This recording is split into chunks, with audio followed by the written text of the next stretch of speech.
Hi, this is Rabbi Orlofsky, and welcome to our Pre-Pesach podcast of the Rabbi Orlofsky Show.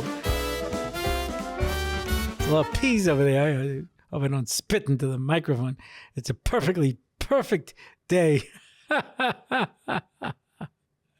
Anyway, whether you're watching with our friends over at Torah Anytime or wherever you watch or listen to your podcast, as always, we're happy to have you along for the experience. And don't forget to like, share, subscribe, and comment. And we have a sponsor this week who sponsored last week too. I'm reading this once again, and the person who is sponsoring this went so far as to sponsor 2 episodes. And as I've mentioned already, it's your support that makes this show possible. Possibly. Hi, I've been waiting so long to do this. 3 exclamation marks. I have always wanted to donate, and now I finally can. Baruch Hashem, you should go make choyel choyel and to continue to have tremendous strides in your parnosa. Your podcasts bring happiness to my life. I am so glad. When I was going through a difficult time, I would tell everyone that one of the only things that makes me smile was this podcast. Because you can't smile without you. I can't laugh. I can't sing. I'm finding it hard to do anything. It's like one of those, just to cheer you up kind of songs. Don't stop. Listen, when I was growing up, people always tell me to stop. I used to say I got paid for singing. People would pay me not to. Anyway, don't stop as you are changing my life and many others. May God bless you and the work that you do. Best wishes, RG. Best wishes right back at you. Okay, this is our Pre-Pesach podcast performance. Personally, I prefer to do a podcast before Pesach.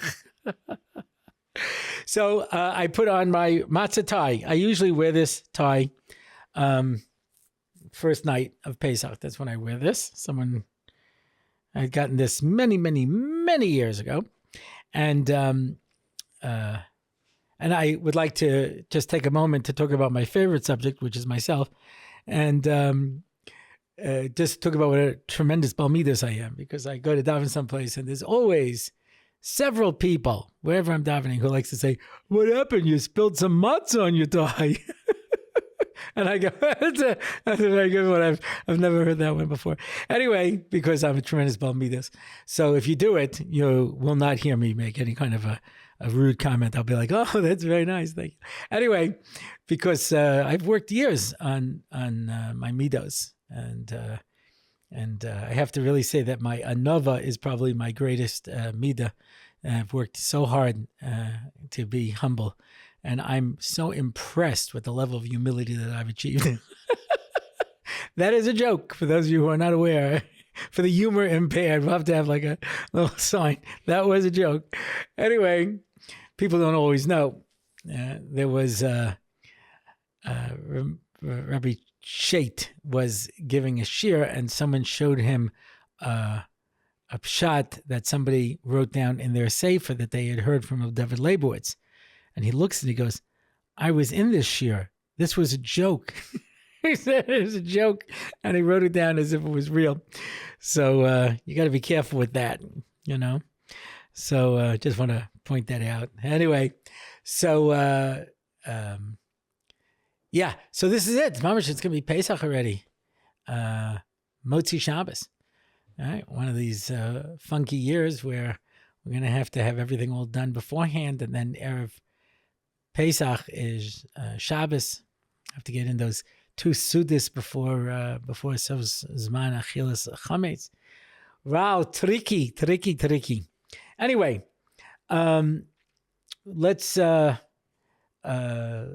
finish what we were doing last week. For those of you who may have missed last week was a continuation of what we did last year on Pesach. What we did last year on Pesach is one of my flights of fancy, wherein I'm taking the atbash of Pesach that was mentioned by the tour, that there's an atbash of Pesach, that Aleph, the first day of Pesach, corresponds to Tuf, Tisha B'Av.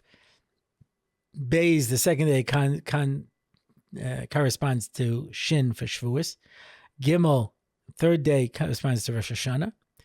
The fourth day corresponds to Kuf for Kriyas HaTorah, and Simchas Torah of Chutz La'aretz. And the fifth day corresponds to Tzadi Tzom Gedalia. And the sixth day corresponds to Pei, which is Purim of the year before. So that means that Yom Kippur is going to correspond, is going to come out Wednesday night, Thursday this year. That's how you can make that calculation. So that means we're going to have another one of those years where you have an extra Shabbos in between Yom Kippur and Sukkot. So just make a little mental note. You don't have to really pack it in. All right, but we'll talk about that when we get closer to.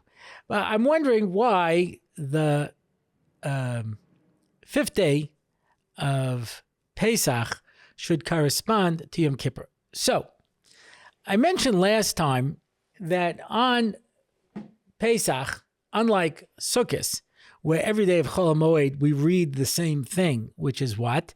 Which is the korban of that day. And here in Israel, we do it 4 times.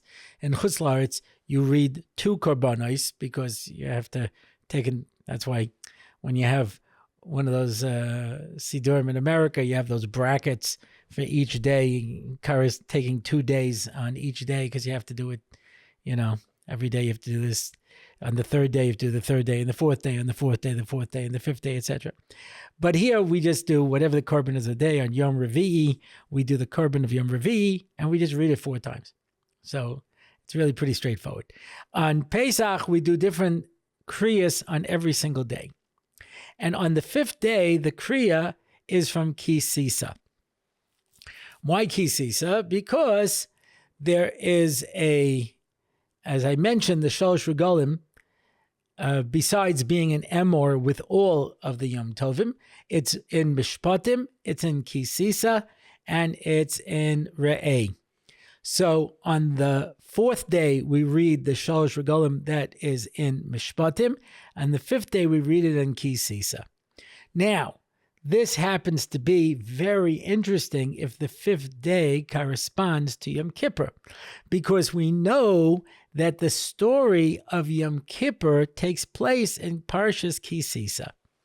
A quick historical overview, and this is what's in Parshas Ki Sisa. Moshe goes up on Har Sinai on Shavuos. He comes down on Shavos B'Tammuz. He sees we built the Egel.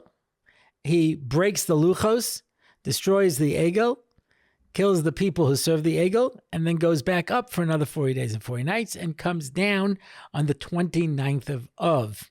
And he says, okay, God is going to forgive you, but he will no longer live in your midst. And Moshe takes his own tent and sets it up outside of the Machna, and the cloud rests upon his tent, and that becomes the Ohel Moed. And the people say to Moshe, sorry, we can't live like this. We want Hashem back the way it was. He said, well, I'll do the best I can. So he goes up for another 40 days and 40 nights, starting on Rosh Chodesh Elul through 40 days. And he comes down with the second set of luchos on Yom Kippur. And that's why Yom Kippur becomes a day of Slicha and Kapara. And he is also told about the Yud Gimel Midos, which can be used to get forgiveness for Klal Yisrael. And that's why so much of Yom Kippur focuses on the Yud Gimel Midos. Certainly when you come to Ne'ilah, over and over again, we say the Yud Gimel Midos. I grew up, they used to sing the Yud Gimel Midos. And let me tell you, when you have to sing the Yud Gimel Midos, 15 times in a row almost. Hashem, Hashem, Kerachum, V'chanuna,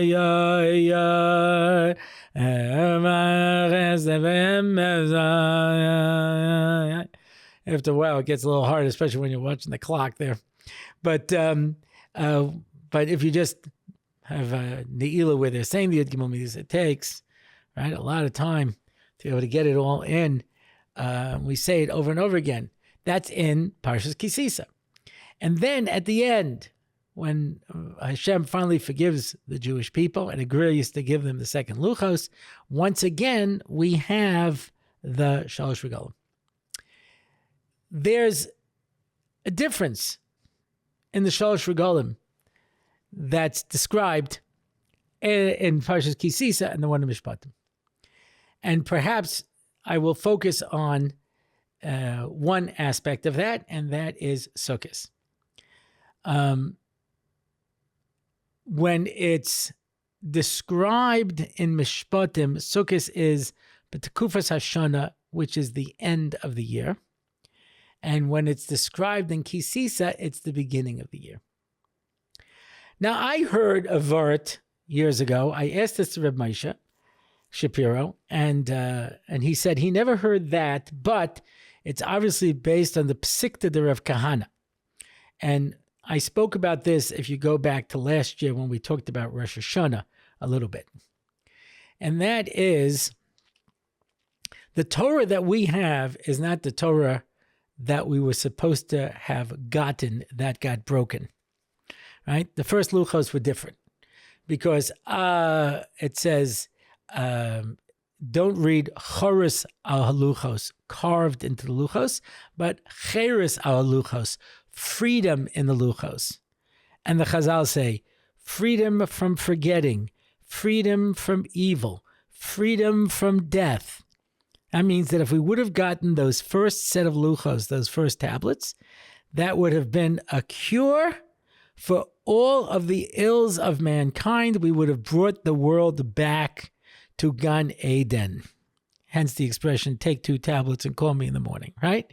Those first 2 tablets would have changed the entire world. And so obviously there are a lot of mitzvahs in our Torah that would not be in that Torah. One, for example, would be Paraduma. There would be no need to have a parsha of Paraduma of how to metaher yourself from Tamei Meis, because nobody would ever die. So that obviously would not be there. And the Yom Tovim would have been different. And this is the Psikta, the Rav Kahana that Rav Moshe Shapiro quoted, and he said, there were the Egel Zahav, the golden calf, spanned 3 months. Tammuz, Av, and Elul. There were supposed to be holidays in those months, and those holidays were taken out, and they were all moved to Tishrei. Meaning, and he made the cheshbon once in a shir, Rosh Hashanah would have been Shavasa B'Tammuz. That would have been Rosh Hashanah. Yom Kippur would have been Tisha B'Av. And Sukkot would have been in Elul. And then we would count 49 days till we do, like we do from Pesach to Shavuos. Shavuos is called by the Chazal Atzeres, assembly. So too, there would be Sukkot, and then we'd count 49 days, and we would have Shmini Atzeres. It wouldn't be called Shmini Atzeres then. It would just be called Atzeres, and that would have been in Tishrei. The only holiday that was supposed to be in Tishrei was Shmini Atzeres. And instead, they all got moved into Tishrei, which means before the Egel, at the beginning, in Parshas Mishpatim, Sukkot was supposed to be in Elul at the end of the year.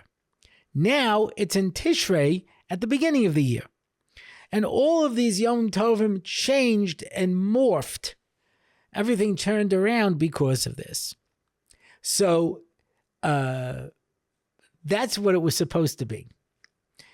So the fact that the Shalosh Regalim have changed along with the rest of the Torah, it's because of the fact that we built the Egel and we messed up and we finally got forgiveness on Yom Kippur, and that allowed us to repair the damage that was done. Now, again, I've said this in every one of these shurim that I'm saying on this topic. I have no basis for saying all these things that I'm saying. This is my own flight of fancy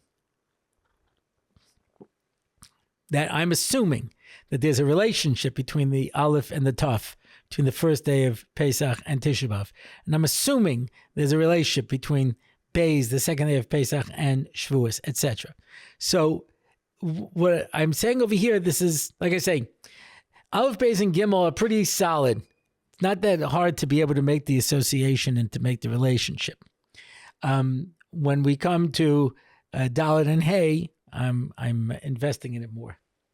So the way I said it was like this, that Aleph is the day that we come out of Mitzrayim. Yeah, that was a wow. The second day we had to begin the work. That was why Sfiras HaOmer begins. That concludes with Shavuos. It starts the 49 days that we're leading up to become the people to get Matan Torah. The third day is Rosh Hashanah. Why? Because on that day, that's when the guards told us to return, and we said no, and we beat them up and sent them on their way, and we understood what was going to happen. We saw what was going to be going on. That was the real liberation, because as long as those guards were with us and we had this idea that maybe we might have to go back to Mitzrayim, we weren't completely free yet. And that was a new beginning for us. The fourth day, as we explained in the last podcast, is Kriyas Torah Simchas Torah, because now we have to start doing the work, right? Get down to business, not just talking about it, but sitting down and learning, and whatever Torah that we had, whatever ideas that we had to start working. And then that brings us to Yom Kippur, where we understand now Paro is going to come and get us. And that was on the sixth day that he came. And that was Purim, when you feel you're hopeless and everything is gone. But on this last day, Mistama, where they start to examine themselves on the fourth day, and now on the fifth day, they're anticipating Paro's arrival. Now is a time to start looking at your life and doing tshuva. Now is a time to start realizing, okay, I better start putting my house in order. That leads into Purim, and as we know, it's a Shloah HaKadosh that says Yom Kippur is called Yom HaKippurim, which could be read as Yom Kippurim, a day like Purim, which seems like a pretty amazing concept. But there are 3 days of Matan Torah. There was Shavuos, when we basically heard Hashem give the Aseret Dibros, but those actual luchos we never got. They were broken. So we didn't get those. The Al-Shach HaKodesh says that the reason Shavuos is called Shavuos, the holiday of weeks, is because we can't call it the holiday of Torah because we didn't get the Torah, right? That Torah was broken. All we can celebrate was the weeks of preparation leading up to there. Yom Kippur was the day that we actually got the luchos. That's when we got the Torah Shebiksav. That's when we got the actual Torah. Purim is when we were mekabel the Torah Shebal Peh. So you see that Yom Kippur and Purim are both days of Kabbalas HaTorah. But one was because we got to see the miraculous salvation. And the other one is because we sensed that we have the ability to repair the damage that we've done. When Rabbi Shapiro was explaining how Shavasa B'Tammuz and Tisha B'Av would have been Rosh Hashanah and Yom Kippur, he said like this: had we received those first luchos, that would have been Rosh Hashanah. Why? Because we count Rosh Hashanah from the creation of the world, Mistame. Right? That's according to Rabbi Eliezer. The world was created on Rosh Hashanah. According to Rabbi Yeshua, it wasn't. It was created on Rosh Chodesh Nisan. So you need, of course, the Drashas Haran to explain, according to Rabbi Yeshua, what the significance of Rosh Hashanah is. But had we received those first luchos, the world would have begun all over again. I'll give you an example. The Gemara in Sanhedrin says, how long will the time of Mashiach come? So the first Shita says from the creation of the world till the end of the world, that entire period of time. The other one says no, from the time of Noach, after the Mabul, till here. Why? Because it was a new world. The Mabul was a new world. We look at the world all over again. We're starting over. It wasn't the same world. Well, it's very interesting. The Vilna Gaon says on the pasuk V'yomas Haran al Pnei Terech Aviv, that Haran died in front of his father. He says no child ever died in the lifetime of his father until Haran. And he says if you look at the years, and it tells you how long Shem, Arpachshad, Peleg, how long everybody lived, no child ever died in his father's lifetime. So then he asked the obvious question, what about Cain? He says, that doesn't count. That was before the Mabul.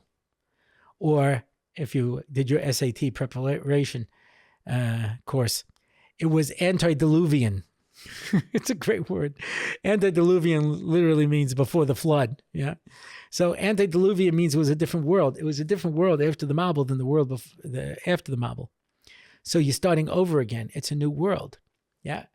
If we would have gotten those first luchos, the world that we would be living in would have been unrecognizable to the world that we were living in and the world we're living in today. Because you'd be in a world where there'd be no Yetzer Hara, there'd be no death, there'd be no Shicha. The world would be Gan Eden again. It would go back to what the world was supposed to be. It would solve all of the churbanos in the world. But that didn't happen. But that could have been Rosh Hashanah. So this is what he said when it comes to Tisha B'Av as Yom Kippur. No matter how great you are, you need a day for forgiveness. You always need a day of slicha and kapara. Because as the pasuk says, Ein tzaddik ba'aretz asher tov lo yachid. There's no person in the world who doesn't do something wrong. The Mesil Shosharm explains, from the very fact that you're human, there's going to be things that you do that go against your avodas Hashem. Simple example is you sleep. Well, you're certainly not serving Kodesh Baruch Hu when you're sleeping. Now, yes, you can have kavana when you're going to sleep, that I'm sleeping to give myself the strength to be able to do avodas Hashem.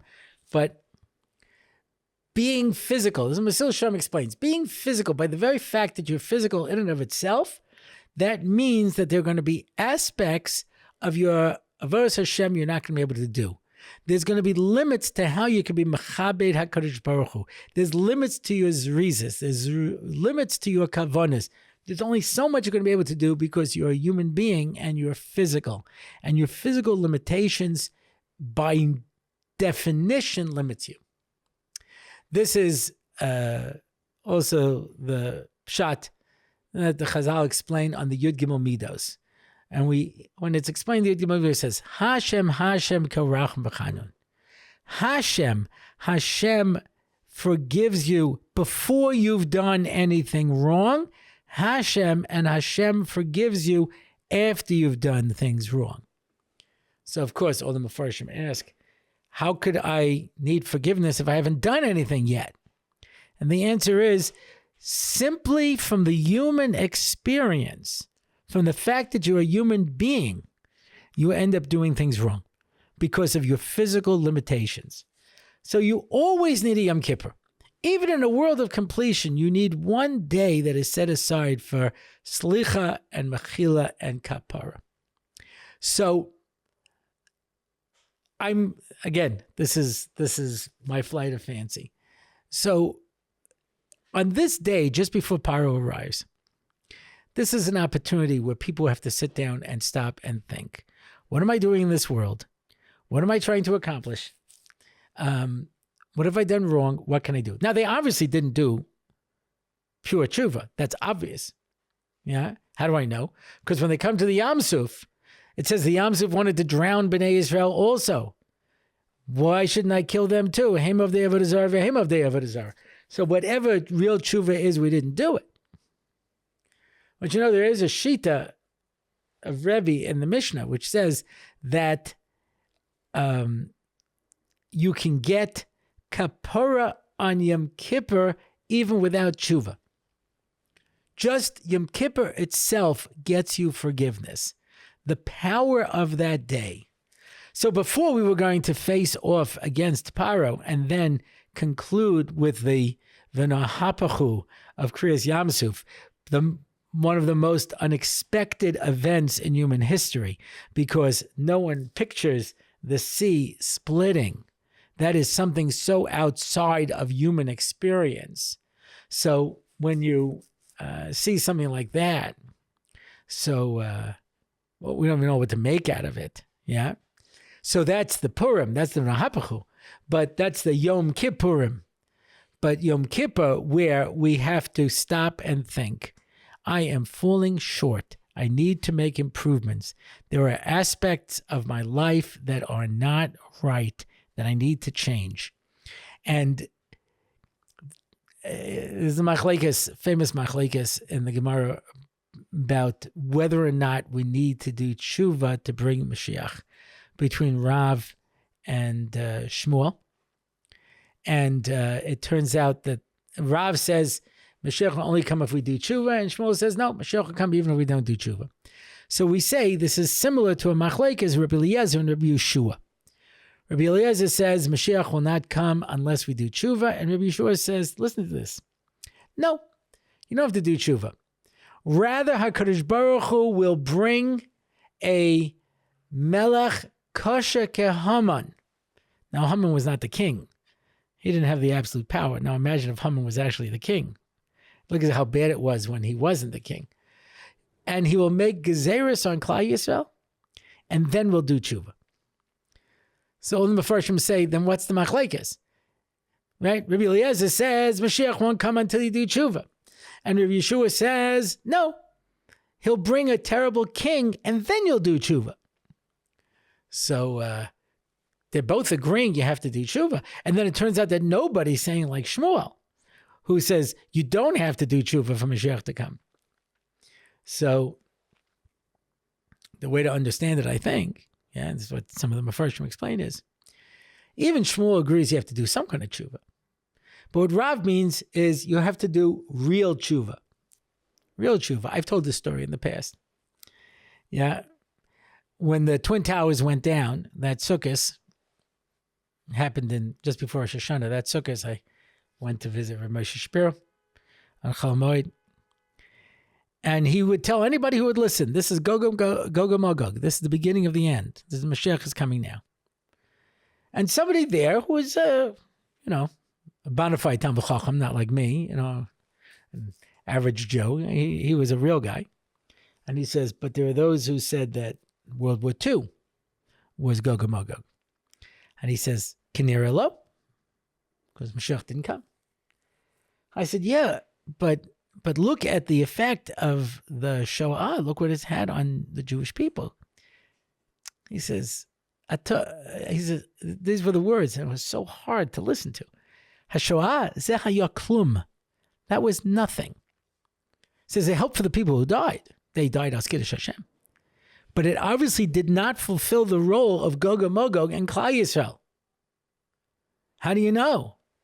Because it says when Gog and Magog comes, everyone will do tshuva. It says, Dovid, hayat Shoah, asita tshuva?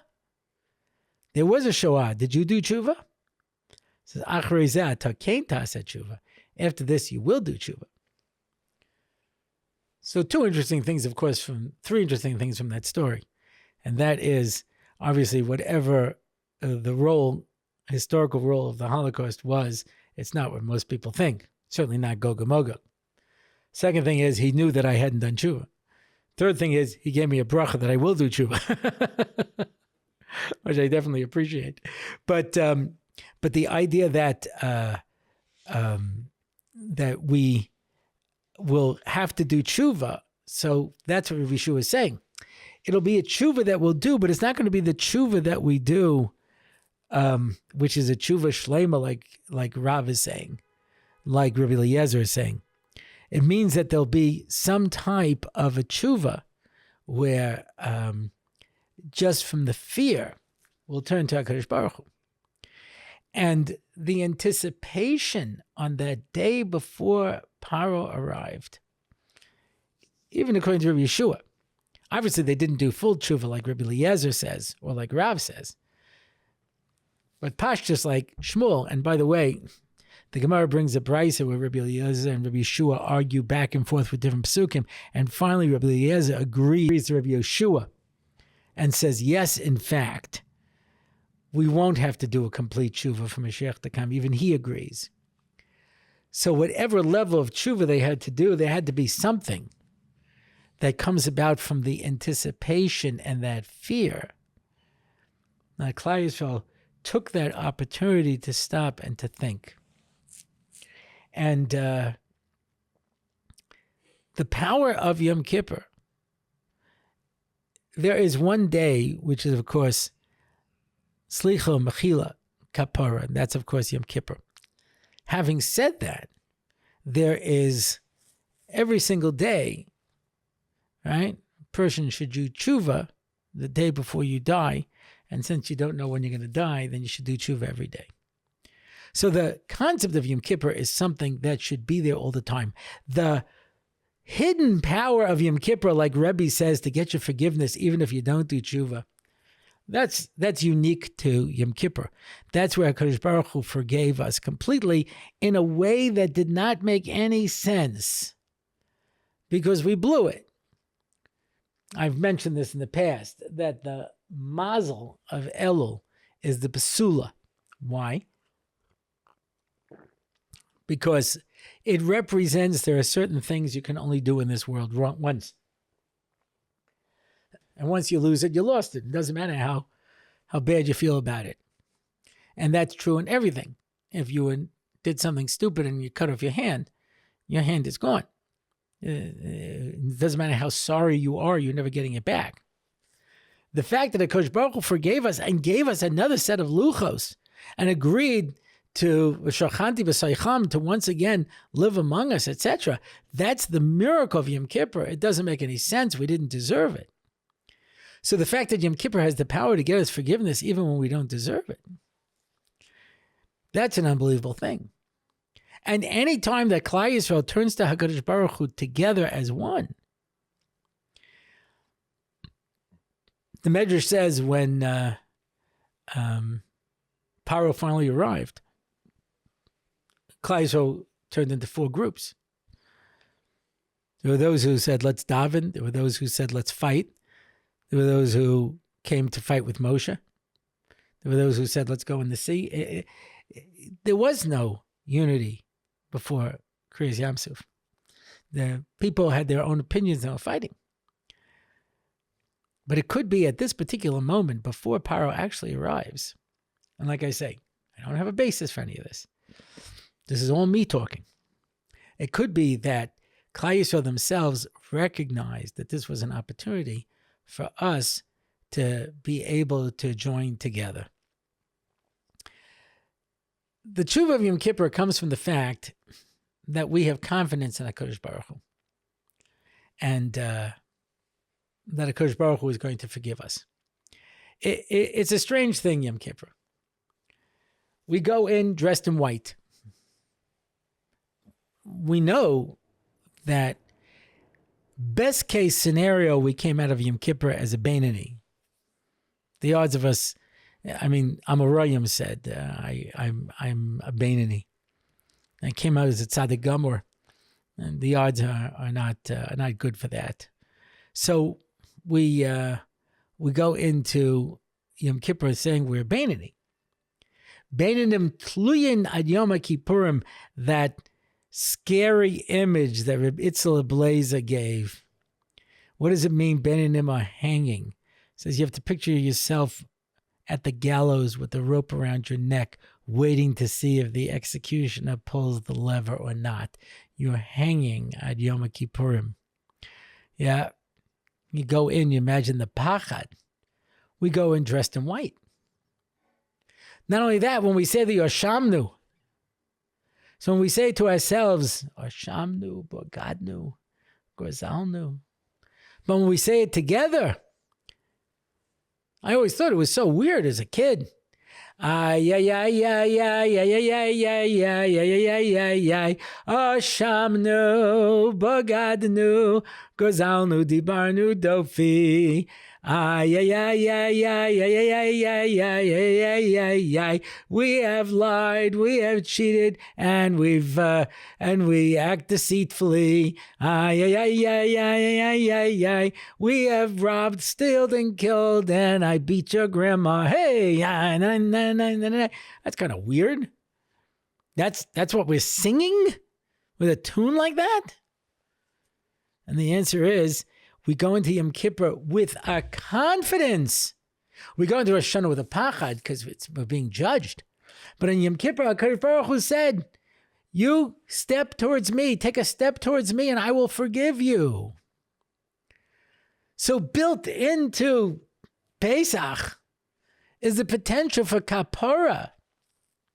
I talked about this once, The theme of Elul is tshuva. Theme of Rosh Hashanah is tshuva. Seres Mei Tshuva is tshuva. Yom Kippur is tshuva. Sukkot is also Yimei Adin, tshuva, and it's tshuva me'ahava. Yeah, and Hashanah Rabbah is tshuva. And then if you're chassid from Sukkot until Hanukkah, tshuva. Then you start Shovavim, do tshuva, and then you come to Sfiras Aimer, tshuva. Right? Then you have the 3 weeks, tshuva. It's a lot of tshuva. Now, obviously, there's nuances. But what it means is that there are opportunities throughout our life and throughout our year when we have chances to be able to change ourselves, who we're supposed to be.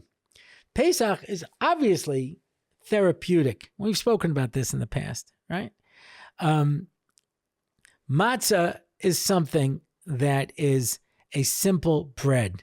There's no luxury to it. It's not a big, right? So it takes out all the gaiva. Gaiva, you take a flat matzah and you put yeast in it and you turn it into a big white bread. Yeah, that represents gaiva. You blew yourself up, and it's lechem oni. It's poor man's bread. There's no taiva. Yeah, and so we go for a week to cleanse ourselves from all of that gaiva and taiva and get it out of our system. That's what Pesach is. So once a week we have to go through a therapy to cleanse ourselves, to remove all this from ourselves before we can go back. Similar to Sukkot, we spend a week outside of our houses under the kanfei hashchina.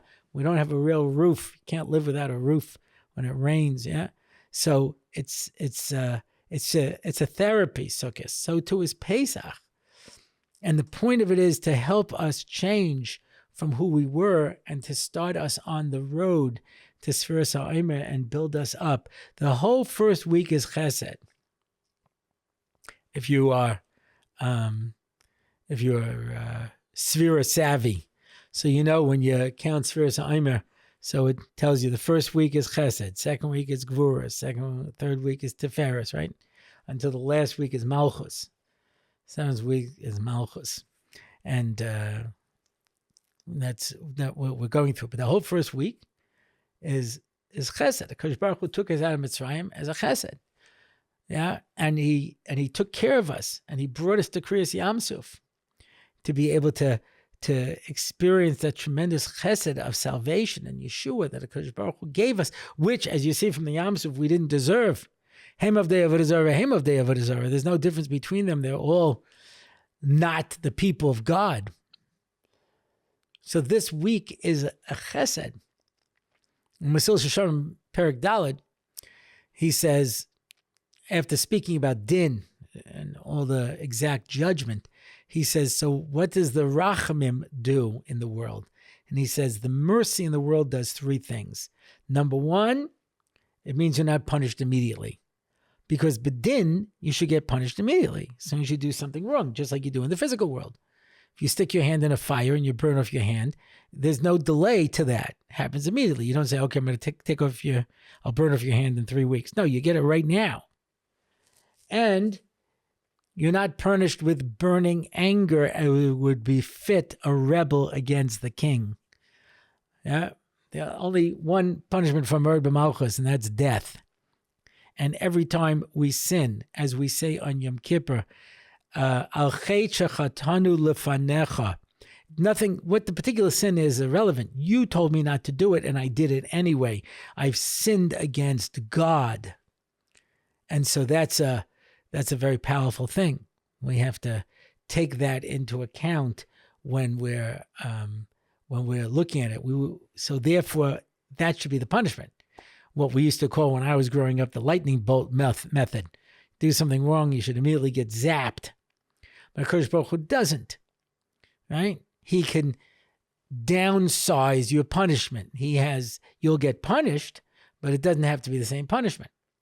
So the Gemara says it could be you reached into your pocket for a quarter and you pulled out a nickel. Doesn't say that exactly because there were no quarters and nickels back in the time of the Gemara, but it means you went in for one coin and you pulled out a smaller coin by mistake, so you have to go in again. That could be the extent. Or you could have bought a suit and you had to tailor it and it doesn't fit just right. Baruch Hashem, I've had that kapara many times. And other things like that he can mitigate the punishment. It's still din, but the Rachman allows me to have a certain flexibility in the sentencing of the punishment. And he says, and the third thing is, what does Rachman allow? Tshuva, she nasan bechesed gamor. Tshuva is a complete chesed because it doesn't make any sense that you should be able to undo what you did. And he says, if I committed adultery or murder, how can I remove that from reality? And he explains how it's possible to do it. But there is a method, but the method is definitely a chesed. So the first week of Yetzias Mitzrayim is all chesed. And HaKadosh Baruch Hu gives us the chesed. The chesed means that he creates the potential for tshuva. What Yom Kippur is, that was manifested, where we were able to undo the terrible betrayal that we did by the Egel, the terrible crime we did against the HaKadosh Baruch Hu. We were able to undo it and recreate what we had beforehand. And Hashem forgave us. Shelo b'derech hateva. So during this week, when we come out of Mitzrayim, that's the ability that we have to take this koyach of tshuva. So perhaps, and like I say, it's only perhaps. That's why the fifth day, when we read Parshas Kisisa, which is the parsha of the Egel and Yom Kippur and the tshuva that we did, maybe because there is a hint that the fifth day, as the Torah tells us, corresponds to Yom Kippur, and that power of Yom Kippur that could manifest itself just before we have to come face to face with a disaster. The tshuva that we will do before Mashiach comes in order to merit that salvation. Mirz Hashem. Okay, question. Chanatziro Fox, do you have a go-to salmon recipe? I'm looking for a quick and easy recipe for a busy mom. Thanks in advance. Well. I am so glad you asked me this question. I'm waiting to put out a cookbook. Somebody wrote me, are you going to put out a Haggadah? You have so much good stuff in the Haggadah. Yes, I'm going to do that too. I've got a lot of stuff to do. The problem is that I'm a terrible atzlan. Yeah, I get distracted easily, and so I was supposed to do it. But I wanted to name it what my mother used to say to me, but people said, you can't do it. So when my mother, who was working with my father, she started going to work when my father went bankrupt to rebuild the business. So she wasn't home. So there are 6 boys, and I just like by certain amphibians, if they're all males, some of them will turn into females. They change, or vice versa. So I became the girl, and they didn't even know about gender fluidity back then. So I was the token girl. So I would do the cooking and the shopping and the cleaning and the laundry and stuff, and that was my role. So my brothers went to help in the store. My father said, "Do me a favor, stay home and help your mother," or I just went to fix my car, and I saw a sign up, and it says, rates $100, an hour. If you stand over us, $200. Yeah. If you offer suggestions, $300. If you try to help, $400. If you try to fix it yourself, $500. And I said, that is absolutely brilliant. I remember when I was a kid, my father would be working on something, and I said, "Dad, can I help?" He says, "You want to help? Don't help." So I used to come into the store, and apparently I was a negative force instead of a positive force in the store. So he'd say, "Do me a favor, stay home and help your mother." So my mother would say, "Put up the soup." And I said, "I don't know how." And she'd say, "It's easy, stupid." She'd say, do this, and this. And I did. And it worked. Or she would say, "Put up the brisket." And I said, "I don't know how." And she'd say, "It's easy, stupid. Do this and that," right? So I wanted to call the cookbook "It's Easy, Stupid." But people said, "You really shouldn't write that because stupid's not a nice word," etc. But it was one of my mother's pet names for me. Anyway, Mom, I love you, Mom. Anyway, but I believe in easy. You may have picked this up. My wife one time was reading through the recipe section in one of these magazines that she gets. She doesn't really do it. That's the only thing that I read. I've said this more than once. In the Hamodia, I read That's an Idea, because I think that's absolutely brilliant and a lot of suggestions, but I can never remember them when B'Shas Maisa. I wish they would put them all together in a book, but I don't always remember them. And in the Mishpacha, I read the Kichels. Yeah. And otherwise, I read the recipe sections.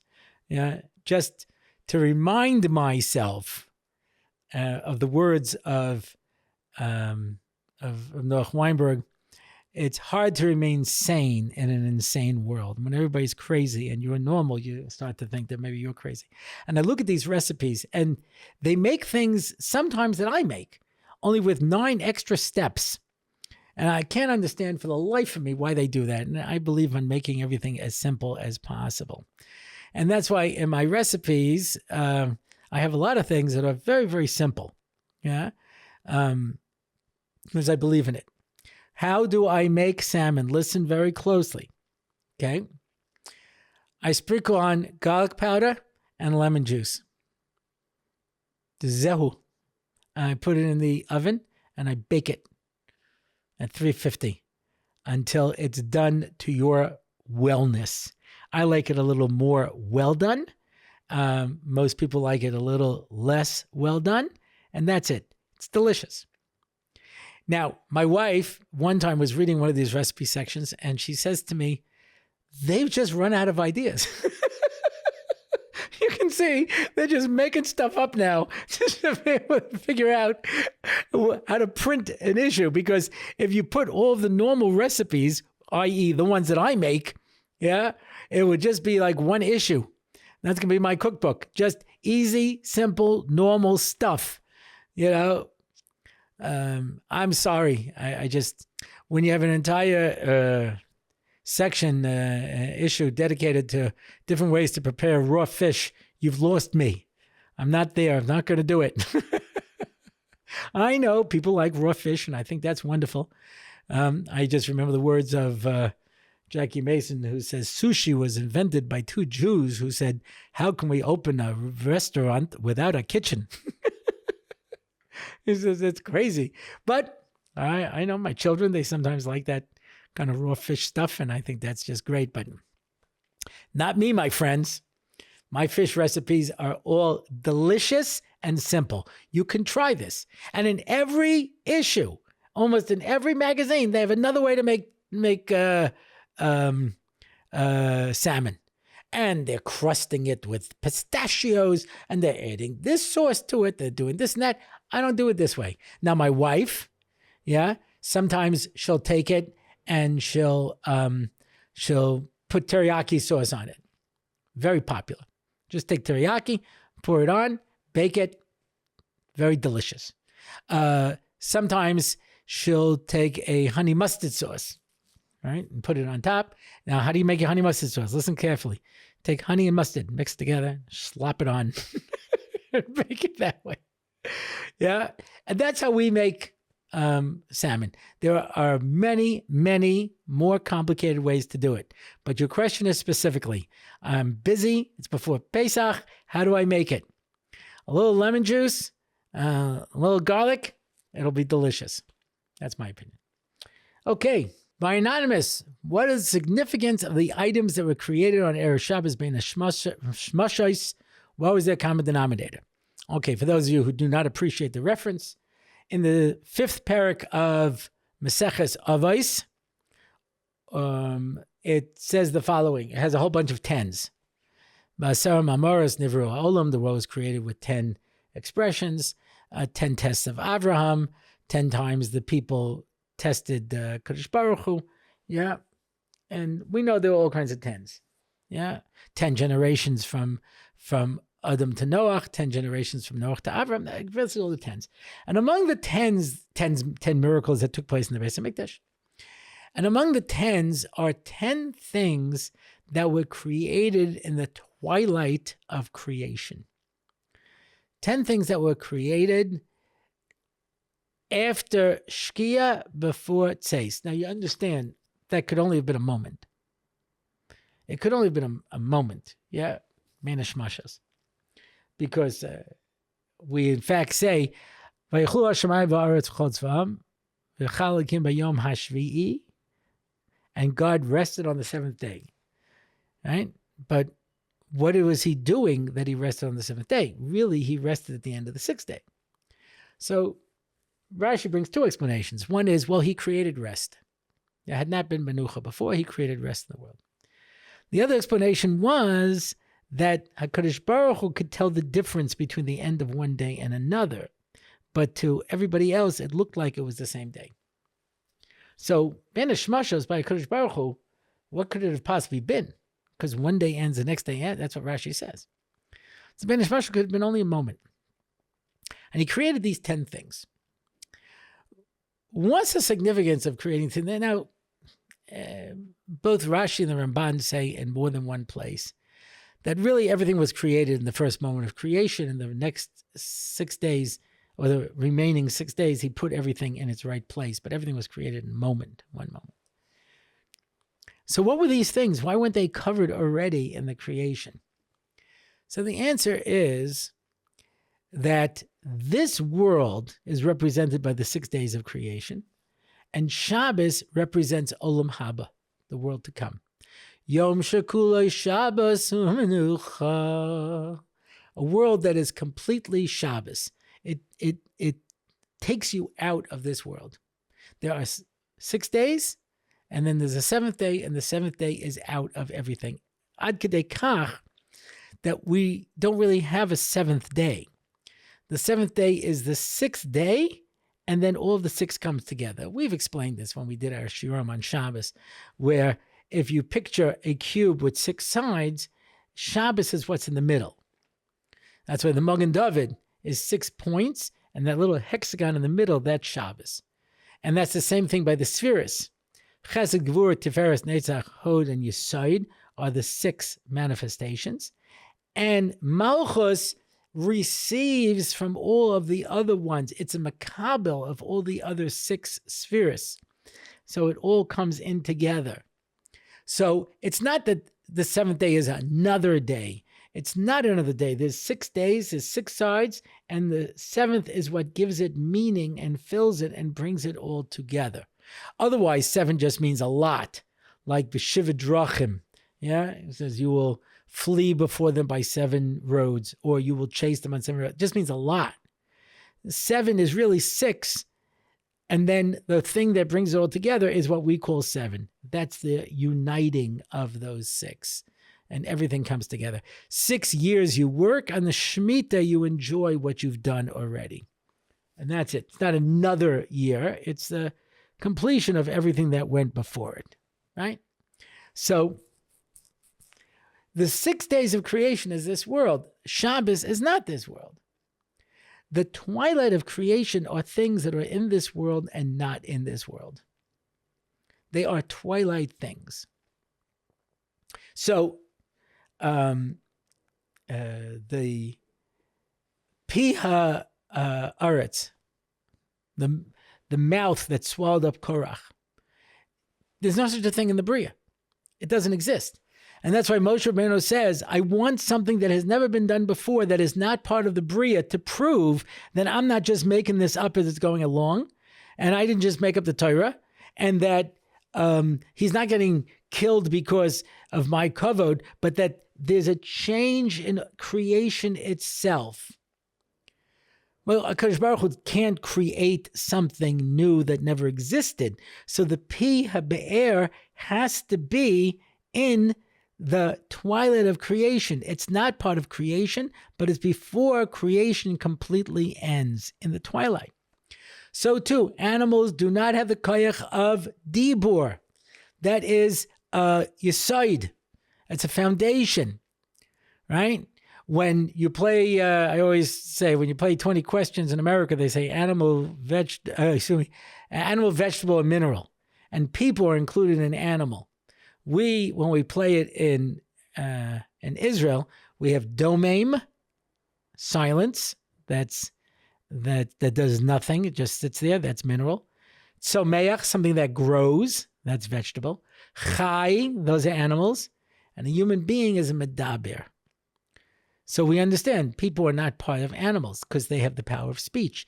Animals, by definition, can't speak.